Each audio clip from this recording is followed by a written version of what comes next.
jail and/or a $4,000 fine. We're going to do probable cause. You have the right to remain silent. Anything you say can or will be used against you. You have the right to have an attorney present if you cannot afford one. Did the judge really just threaten jail time and a metaphorical spanking in the same sentence? Welcome to a courtroom where consequences come with a side of attitude. But jokes aside, this opening lands hard. Skipping school can seriously derail your future, and this judge isn't here to entertain excuses. So Be appointed to you, sir. On July 7, 2024, witness 1 stated that he observed the defendant arguing and then striking the complaining witness with a closed fist to her head. The complaining witness is the girlfriend of 5 years. The complaining witness fell to the ground and then the defendant hit her in the face again. Witness 2 tried to intervene, telling the complaining witness to run and then running into the Kroger asking for security. Once security was outside, the defendant threatened security to ignore what was going on and to mind their business. Witness 1 called the police and the complaining witness walked away from the scene. The defendant struck the complaining witness again with a closed fist to the head as she was walking off. The complaining witness stated the defendant was intoxicated and did not want the defendant to go to jail. The complaining witness admitted to the defendant striking her. However, she retracted her statement once the situation was likely leaning towards the defendant being in jail. The complaining witness does not want to pursue charges and refused to cooperate in regard to her injuries. Law enforcement officers observed bruising on her right cheek and neck area of her head. The complaining witness advised she would remain in contact with the defendant. what do you think? Is this tough love or crossing the line? Interview. Did you hear that? I got her a ring, so I can do whatever I want. That line isn't just disturbing. It's a textbook example of entitlement and abuse. Just a reminder, being in a relationship doesn't mean you own the other person. This kind of mindset is exactly why emergency... And the defendant stated, I got her a ring, therefore I can do whatever I want to her. I got her a ring, so he can do whatever he wants. And I've got your bond, so I can do whatever I want. And I'm ordering you now as a condition of your bond not to consume alcohol, illegal drugs, or unprescribed controlled medication, and not to have contact with this person. Do you understand? I'm now issuing what's called a magistrate's order for emergency protection that identifies Lindsay and Edmund as a protected individual. You cannot commit family violence or an assault against this person, commit an act in furtherance of an offense under section 42.072 of the Texas Penal Code, which is the stalking statute. Threaten, harass, use another person to communicate a threat or harassing behavior. You can do none of this. No weapons or no going within 200 feet of where she lives or where she works. You understand? You violate these conditions, the state can and will file a violation of a protective order against you. As it stands now, Mr. Aris Mendez, no alcohol, no dope, and no contact. Otherwise, I'm going to put you in jail and I'm going to make your bond sky high. Do you understand me, sir? Yeah. Do you have any prior criminal history? The bond is set high for someone who, that's why, please, if you can run an NCIC, because the bond is higher than what normally would have, someone would have with no criminal history. We can't speak on the bond decision, Your Honor, but with regards to this No, history. nothing? Okay. How old are you, sir? What do you do for a living? Want to select that work at a warehouse. How much money do you make a month? Who do you live with? Did you graduate from high school? Now we're going to start working on that. I will give you a lawyer today. You have 2 weeks to figure out how we're going to get started to work on getting your high school diploma. You must get online, start researching how to get your GED. I want you to do that. You come back in 2 weeks. If you've done nothing, life for you is not going to go well with me. You get my drift. You have 2 weeks to start researching how to get your GED, to get your high school diploma. You cannot walk around life without, at the minimum, having a high school diploma. You and I are going to work on that together. And if you don't, I will put you over my knee like a little child and I'm going to spank you with a ton of jail time. Do you understand? Yeah.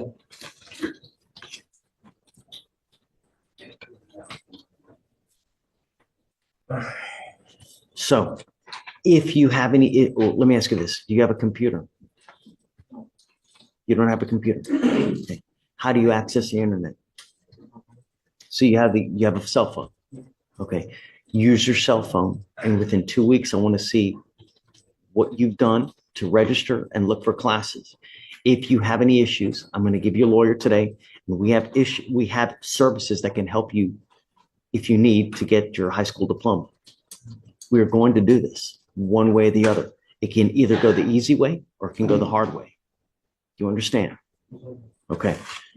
I already have an application on file. So for now, I'm going to have you go to Victoria. We're going to have you sign a reset. After that, you'll get with Trace for your bond conditions. No more dope, no more alcohol. Do you understand me? Okay. Come on. Just so you know, Your Honor, he's 18. His mom is here in the courtroom. Do you want her? Yeah. I have an attorney, but I don't know where they are. Yeah. They're always running late. Don't worry. I know them well. Oh, right.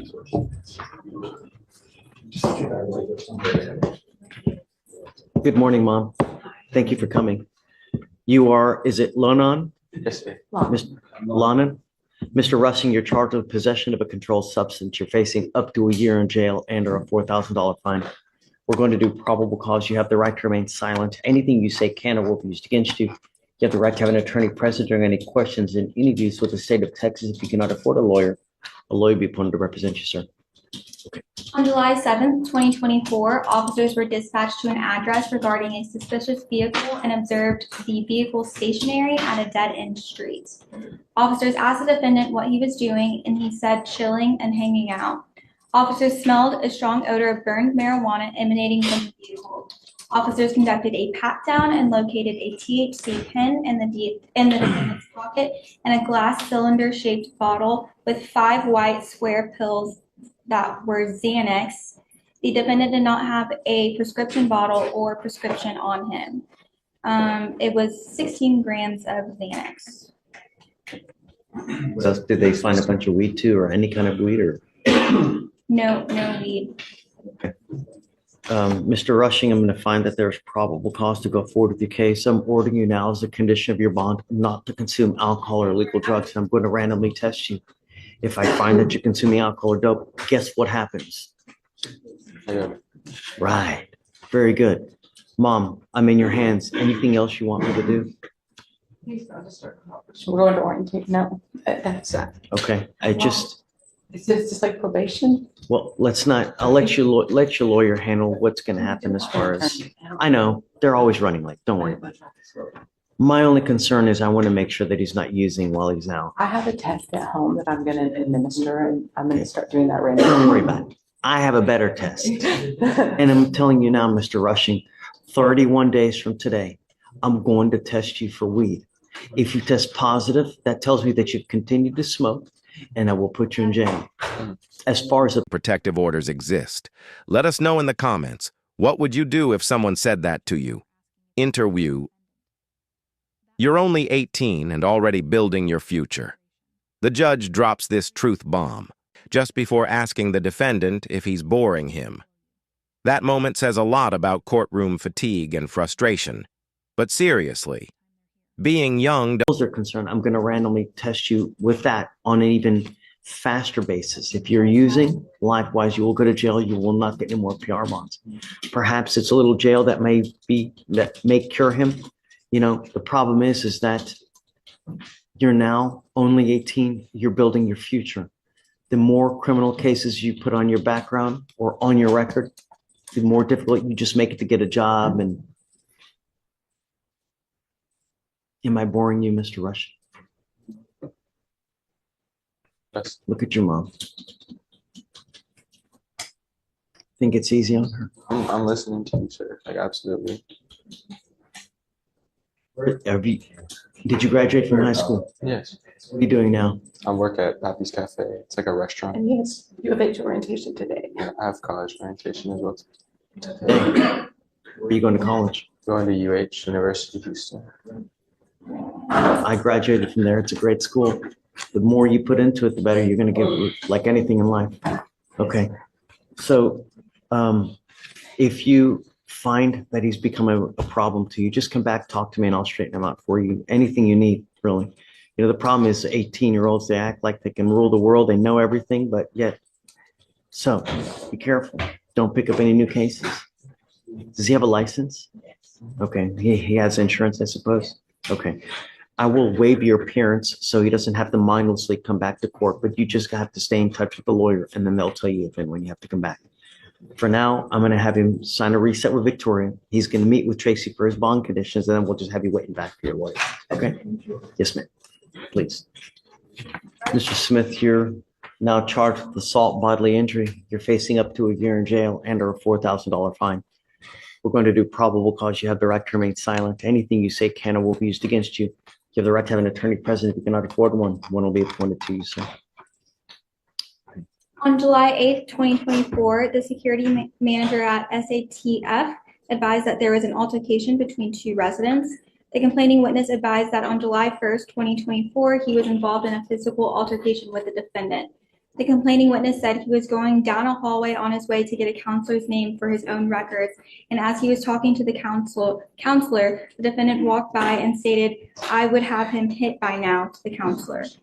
The defendant struck the complaining witness in his left cheek with an open palm. The complaining witness felt pain and exited the altercation without retaliating.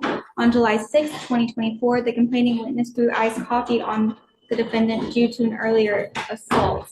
On July 8, 2024, while the complaining witness was sleeping, the defendant entered the dormitory and struck the complaining witness with closed fists on his face and back, and the complaining witness felt pain. The defendant admitted to the July 1st, 2024 strike and said that it was hot coffee on July 6, 2024, and said on July 8th, the complaining witness was present and awake and had been taunting him throughout the day. Mr. Smith, I'm going to find that there's probable cause to go forward with your case. We took you into custody because you have a felony warrant. You're on probation for a 4 to 200 second-degree felony, and now they've issued a warrant. You're at no bond. So why is that? I was at the treatment facility. Oh, go ahead, finish. I'm sorry. it's okay. I was at the treatment facility, and the roles were turned. He threw hot coffee in my face, and of course I reacted. So Let you guys get down to that at a later time. I don't know. We will get all the evidence, and the evidence is going to point to whose story is correct because there's always two sides. I just don't know, and it's too early to find out.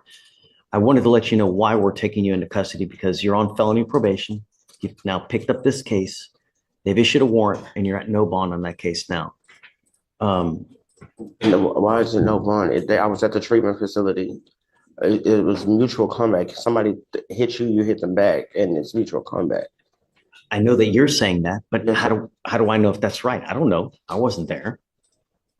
We got to figure out what happened, really. But I don't know. At this point, regardless, you've picked up a new case. And the other problem is there's only so many treatment facilities we have. I'm now barring you from going back to this treatment facility. I don't want you to accidentally run into this person. Are you going to bar me? Yes. I'm doing excellent at that thing. There just because the guy keep harassing Certainly me. not. You can call the people up there. They'll tell you. Kelly Doyle will tell you. I'm doing what I have I know to do. Kelly well. Please call her. She'll tell you. Kelly Doyle will tell you that she want me back there. Okay. For now, I'm ordering you now not to have any contact with the complaining witness, How long? not to be in possession of weapons. The problem is that if this person is still over there, I don't want you to accidentally bump into them. So regardless, it's the felony court that's going to send you to whichever facility that you're going to go to. I don't have any control over where you go to. I was going to be done next month. The other kicker is this, while this case is open anyways, you're not going to go to any facility until this case is over. So I will appoint you someone today. We'll figure out where we're going to go from here. And then at some point, we'll get you back into the facility. Or another equal. Kelly, can you talk to Kelly, please? But it's the felony court. I don't have any say over what the felony court does. It's the 228. You're in a good court, though. That's good news. So